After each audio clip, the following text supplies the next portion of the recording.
öncelikle ben şunu ifade etmek istiyorum. Yani gerçekleşen süreç aslında sadece işte Orta Doğu'da Rojava ile de ilgili değil. Öncelikle bu savaşın çok daha kapsamlı, çok daha stratejik ittifaklara ve bir savaş habitusunun aslında devreye girmesiyle alakalı olduğunu görmek gerekiyor.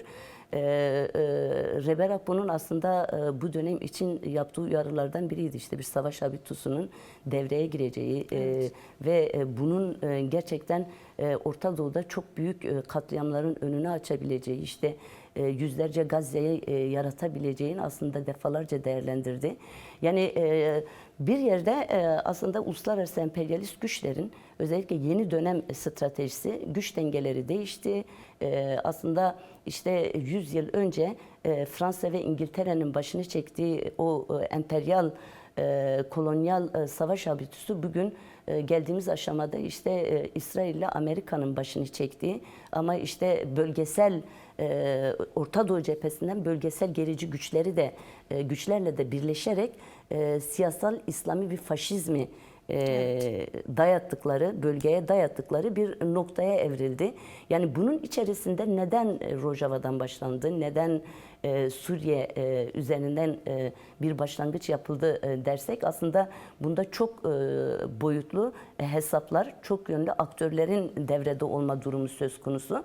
Elbette bu noktada özellikle Rojava'nın hedef haline gelmesi, birinci dereceden hedef haline gelmesi bir kere şunun anlaşılması gerekiyor. Yani örneğin bu da çokça dillendirilen bir üslup olduğu için işte sosyal medyada tartışılan bir şey olduğu için söylüyorum. İşte Kürtler Amerika tarafından kandırıldı. İşte ortada bırakıldı. Ben bunun da bir özel savaş dili olduğunu düşünüyorum. Çünkü Kürtlerin gücü var. Kürtler hiçbir zaman kendisini tamamen orada mücadele ederken kendisini tamamen dış bir gücün emanetine bırakmadı. Yani bu anlamda bu aslında Kürtlerin diplomatik gücünü de zayıflatan bir argüman olduğunu düşünüyorum. Yani bu noktada evet Amerika açısından şunu görmek gerekiyor. Amerika kesinlikle her dönem kendi çıkarlarını önceleyen, kendi çıkarlarını stratejik gören bir siyasal akla sahip bir devlettir. Yani özellikle de pragmatist akıl her şeye baskın gelen bir politika, yani siyasal anlamda çıkarların her şeye baskın geldiği bir politika izlemiştir. Yani özellikle geliştirdiği strateji de sınırsız müttefikler yoktur, ebedi müttefikler yoktur, sınırsız çıkarlar vardır stratejisidir. Kendi stratejisine göre, kendi çıkarlarına göre o dönem içerisinde aslında Kürtler birinci derecede savaşan bir güçtü ve gerçekten hatırlanırsa yani 2014-15 süreçleri hatırlanırsa o dönemlerde 2012'den itibaren aslında DAEŞ saldırıları ilk başladığında ordular silahlarını bırakıp kaçtılar. Evet. Yani bir dağılmanın eşiğine, Irak bir dağılmanın eşiğine geldi. Musul düştü. Yani böyle bir durumda gerçekten DAEŞ gibi vahşi bir güce karşı savaşan, direnen Kürt halkı oldu. Yani güçlü kartları olan bir halk gerçekliği vardı. Orada direnen bir halk gerçekliği vardı, bir mücadele vardı. Ve Amerika'nın çıkarlarına müttefik olarak Kürtlerin yanında durmak üzerinden bir strateji belirledi, bir çıkar ilişkisi belirledi. Geldiğimiz aşamada stratejisi biraz daha aslında biraz İran'a giden yolda da yol temizliği yapan bir durumda duruyor. Yani bu anlamda kendi çıkarları üzerinden bir politika belirleme durumu söz konusu. Yani bu noktada Rojava hiçbir zaman tamamen onların kalıcı müttefiki gibi olmadı, görülmedi. Hevasara çok özür diliyorum. Son dakika bir haberimiz var, onu hemen verelim. Değerli izleyiciler, HTŞ, DAEŞ ve Türk Devleti bir katliam daha yaptı. Harap Hişke'ye yönelik saldırılarda 5 sivil şehit düştü, 5 sivilin de yaralandığı bilgisi var. Tekrar edelim değerli izleyiciler. Harap Hişke'ye yönelik saldırılarda 5 sivil şehit düştü, 5 sivilin de yaralandığı bilgisi var. HTŞ, DAEŞ ve Türk Devleti işbirliğinde Rojava'da katliam yapılıyor. Ayrıntıları birazdan sizlerle paylaşacağız. Hevasara, yani devam ediyor katliamlar. Evet, artık Kobane'de aslında HTŞ eliyle, çeteler eliyle bir savaş söz konusu. Yani bu artık ateşkesin çok ötesinde bir sürece evrildi. Dünden bu yana dün de yaşamını yitiren, şehit düşen çocukla birlikte 6 sivilin yaşamını yitirmesi, şehit düşmesi söz konusu. Aynı zamanda Kobani kuşatma altında 5 çocuk donarak yaşamını yitirmişti. Bugün de bir çocuğun daha donarak yaşamını yitirdiği bilgisi geldi. Yani ve asıl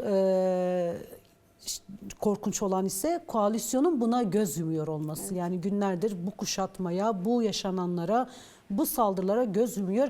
Sözü sana bırakıyorum Heva Sara. Evet, aslında biraz önce ifade ettiğimiz şeyleri bir kez daha kanıtlayan bir vahşet bu. Yani gerçekten bu anlamda gerçekleşen çok vahşi, kuralsız, ahlaksızca bir stratejinin sonucu. Yani emperyalist güçlerin, gerici güçlerin, kolonyal güçlerin kendi çıkarları için, kendi hesapları için herkese harcanabilir görme tutumunun, ahlaksızlığının, ilkesizliğinin bir sonucudur bu katliamlar diye değerlendirmek gerekiyor. Çünkü Rojava'da Kürt halkı gerçekten aslında Önder Apo'nun fikriyatıyla, Önder Apo'nun öngörüsüyle, ideolojisiyle bütün o emperyalist güçlerin, işte o kendini bir dönem müttefik olarak gösteren güçlerin, yine bölgedeki bütün gerici güçlerin aslında uyguladıkları politikaları çökertti oradaki model. Yani onlar neyin üzerinden bir politika yürütüyor 100 yıldır? İşte halkları birbirine kırdırtıyor. Evet. İşte cinsiyetçilik yapıyor. İşte bununla birlikte mezhepleri birbirine kırdırtıyor. Böl, parçala, yönet politikalarıyla. Evet, evet, kesinlikle bu süreç açısından çok önemli bir nokta. Ben Amerika ile başlamak istiyorum. Çünkü biraz bu süreci belirleyen birincil güç Amerika'ydı.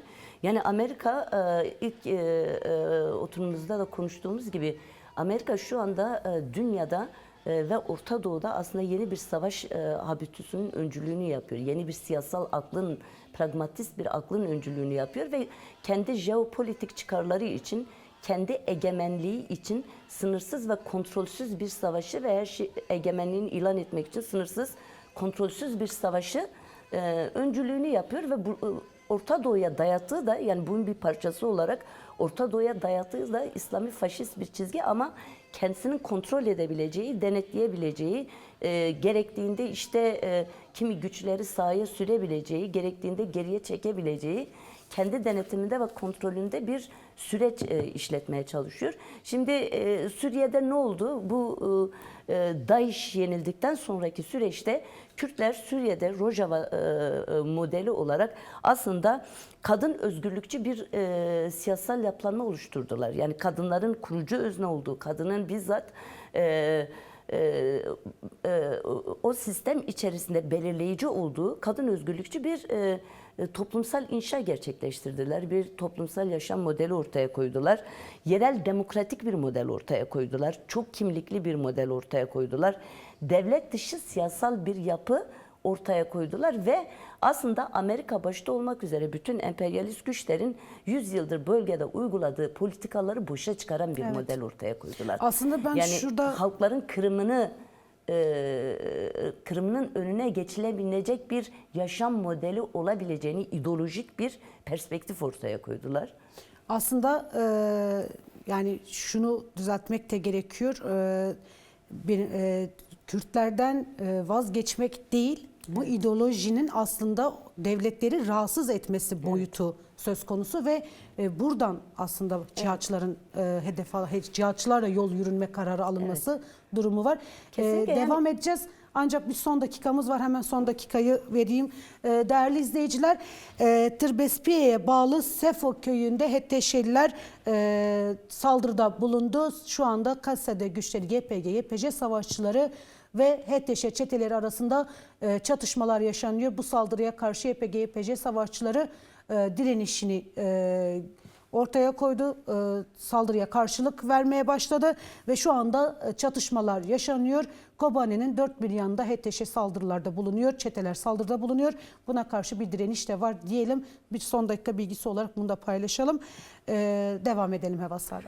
Evet, yani dediğimiz gibi Amerika Orta Doğu'da da bir yol haritası var ve bu yol haritasında arkasında aslında kendi mevcut siyasal çıkarları, o merkezi yapısı, erkek egemen yapısı ve gerektiğinde kolay pazarlık yapabileceği, kendi kontrolünde tutabileceği güçlerle yol yürümeyi önceliğine aldı. Yani bu karakterine ters bir durum değil aslında. Tarihte bunun yüzlerce, binlerce örneğini biliyoruz. Yani işte Amerika'nın genel çıkarları söz konusu olduğunda neler yapıldığı aslında yakın tarihte işte Afganistan'ın Taliban'a teslim edilmesinden biliyoruz. Yani buradaki yaklaşım aslında HTŞ'ye yaklaşımı da ki biz HTŞ'nin esas da DAEŞ'in arttığı bir yapılanma olduğunu, DAEŞ'ten kopuk olmadığını, aynı zihniyetin, aynı paradigmanın, aynı ideolojinin faşist siyasal ideolojiye sahip bir yapılanma olduğunu biliyoruz. Çeteci bir güç olduğunu biliyoruz. Evet. Yani bu anlamda El-Kaide'ye yaklaşımı, işte Taliban'a yaklaşımı, diğer cihatçı Selefi güçlere yaklaşımından çok kopuk değil. Yani DAEŞ'e ve işte devamı olarak HTŞ'ye yaklaşımını kopuk ele alamayız. Yani bu anlamda aslında onları kontrol edebilir ve daha istediğinde istikrarsızlaştıran bir güç olarak öne sürüp istediğinde ise kontrol edebileceği bir düzeye getirdi. Evet. Bu noktada Kürtler bu esas mücadeleye veren Kürtlerdi. Fakat şu anda mevcut durumda Kürtlerin orada yarattığı model onun hem ideolojisine hem de siyasal çıkarları açısından biraz bir tehdit olarak da öne çıktı. Yani Türkiye açısından da diplomatik bir sorun olarak gördü. Çünkü İsrail açısından kontrol edilemez bir alan olarak gördü. Yani bu açıdan Amerika'nın yaklaşımı bu anlamıyla özellikle Türkiye'ye yaklaşımı, yani niye Türkiye ve HTŞ'yi tercih etti diye düşündüğümüzde Türkiye yaklaşımı aslında işte nihayetinde İran'a giden yolda yol haritası üzerinde Türkiye'yi aslında NATO'nun müttefiki gücü olarak yanında tutmak istiyor. İkinci olarak Türkiye'yi Rusya-İran hattından çıkarmak istiyor ve orada zaten Türkiye ile kendi çıkarları doğrultusunda öne sürebileceği, kullanabileceği bir güç olarak ele alıyor. Yani bu noktada ben Türkiye'nin tutumunu da biraz altını çizmemiz gerektiğini düşünüyorum. Çünkü Türkiye hakikaten söz konusu Kürtlerin kazanımları, Kürtlerin statüsü, Kürtlerin siyasi, toplumsal, tarihi, politik varlığı olunca bu Türkler açısından ontolojik, varoluşsal bir sorun haline alıyor. Yani onu kendilerine, kazanımlarına varoluşsal bir tehdit olarak görüyorlar. Yani çünkü kendi varlığını bu halkın işte yokluğu üzerinden kurgulamış bir devlet zihniyeti var. Yani bunun kökleri işte İttihat Terakki'ye kadar uzanıyor. Teşkilat-ı Mahsusa'ya kadar uzanıyor. Evet. Yani o dönemin ideolojik siyasal perspektifine kadar uzanıyor. Fakat mevcut durumda biz Türkiye'nin özellikle Suriye'de gelişen süreç işte Rojava devrimi ve Rojava devriminden sonra orada oluşan siyasal modeli de kendisine ideolojik bir tehdit olarak gördüğünü düşünüyorum. Çünkü benzer bir modelin, benzer bir örneğin işte Bakır Kürtlerinde işte diğer alanlarda da etkili olması durumunda kendisine bir tehdit olarak düşünüyor. Evet. Ve bunun için başından beri zaten karşıt durumda kendini konumlandırdı ve öyle ki gerçekten dünyanın başına bela olmuş en karanlık, en vahşi, en ahlaksız bir gücü bile açıktan destekleyecek kadar, DAEŞ'i destekleyecek kadar, işte HTŞ'yi kutlayacak kadar pervasız bir siyaset yürütüyor.